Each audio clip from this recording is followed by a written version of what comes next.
Olá, meus amigos. Me chamo professor Rafael Lima.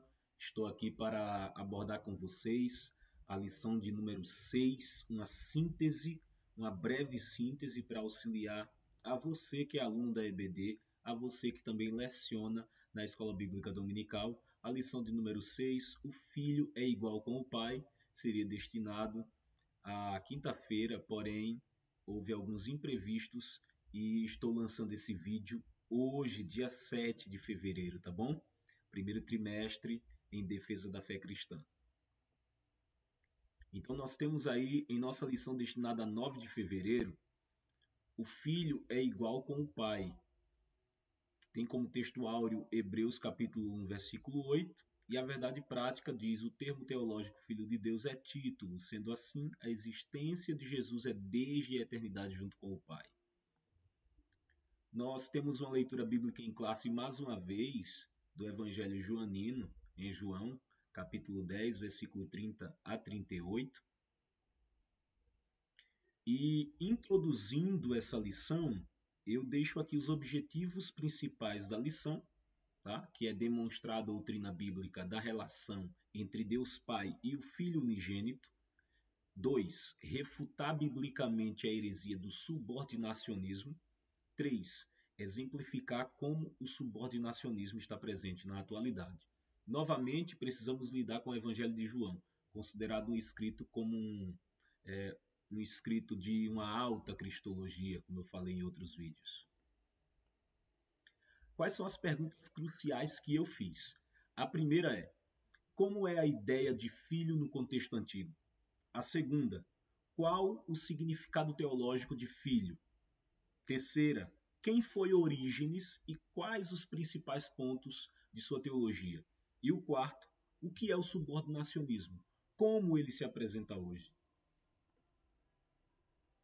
A ideia de filho, gente, no Antigo Testamento, no mundo antigo, né? O Antigo Testamento está contido no Antigo Oriente Próximo e nós percebemos também que o Novo Testamento, o escrito neotestamentário, ele foi fortemente influenciado pelos tempos heróicos da Grécia. Então, número no hebraico, ben, esse vocábulo aplica-se a filho, neto, membro de um grupo e também era aplicado ao rei como representante divino, ok? No contexto egípcio, se referia ao herdeiro legítimo. No Antigo Oriente Próximo, nós tomamos o vocábulo em acadiano que é binu, para filho, e aplu, que é um filho mais velho, né, que é uma distinção que os acadianos faziam, e desenvolveu-se aí o termo maru, que traz uma ideia de um membro de um grupo ou alguém que tinha uma relação pessoal e íntima com um Deus. Para os gregos, isso aplica-se, né? Ruios, esse termo denota um descendente legítimo, podendo expressar qualidades de alguém. Por isso que, vez ou outra, até no Antigo Testamento, você percebe alguns vocábulos que expressam qualidades e abstrações. Por exemplo, filhos de Belial. Né? Filhos de Belial significa que a pessoa era perversa, ok? Mas qual é o significado teológico de filho? O significado teológico de filho, eu listei 4, mas poderíamos expandir isso aí facilmente. O primeiro significado teológico de filho significa relacionamento único com Deus, implicando uma comunhão plena, identificação em caráter e favor inigualável. Né? Esse vocábulo passou a ser aplicado somente a Cristo, devido a esse favor inigualável que o Pai fez em prol do Filho, reconhecendo, identificando-se com ele, né, principalmente lá no batismo e também no jardim, ou melhor, no Monte da Transfiguração, quando o Pai reconhece mais uma vez e diz a ele: ouçam, né, porque o Filho tem uma comunhão plena com o Pai. Número 2 significa autoridade, denotando governo e exaltação. Daí nós temos Romanos capítulo 1, versos 3 a 4, que neste quesito a função de filho é exercer a autoridade plena representando o Pai. Na teologia paulina, Cristo é o representante máximo do Pai, por isso que em certos escritos ele diz que há um só mediador entre Deus e os homens, Jesus Cristo, homem. Então, o Filho, homem, natureza humana, do Cristo, representando o Pai de maneira corpórea, plenamente, ok? 3. O ato singular de intervenção divina, lá em Atos capítulo 13, versículo 33, vocês podem conferir, quando Deus intervém por meio do Cristo. E 4. A realeza escatológica, o rei que está retornando, né, à posição que lá no Éden, praticamente, o homem disse não à realeza divina. O homem se desligou da comunhão que tinha com Deus e disse, agora eu governo, né, e acabou vendendo-se ao pecado. E a realeza escatológica, ela está presente nas Escrituras, pois no batismo é revelado o mistério divino, Cristo recebendo delegação direta do Pai. Quando a gente adentra na questão histórica de quem foi Orígenes, né, nascido em Alexandria entre os anos 184 e 185, não se sabe ainda qual o ano exato, a única certeza que a história demonstra é que ele faleceu aos 60 anos, né, em Tiro. Ele foi o principal teólogo da igreja cristã grega primitiva. Ele era filho de Leônides, que segundo a história foi decapitado, foi um mártir. Ele era filho dentre 7 irmãos, aprendeu literatura. Ele pode ter sido aluno de Clemente de Alexandria, um grandioso teólogo primitivo. Ele fundou uma escola de gramática para sustentar a família aos 18 anos de idade, mantendo a família ali. E essa mesma escola ele renunciou tudo, ele se castrou, levando a sério que lá em Mateus estava escrito que uns nascem eunucos, outros são feitos e outros se fazem por amor ao reino. Ele se fez eunuco, se castrou para servir a Deus e se dedicou como mestre na igreja de Demétrio, que posteriormente teve alguns problemas com Orígenes, tá? Eu, particularmente, lendo a biografia e a história de Orígenes na Enciclopédia Católica, vocês podem ler, é um material muito interessante.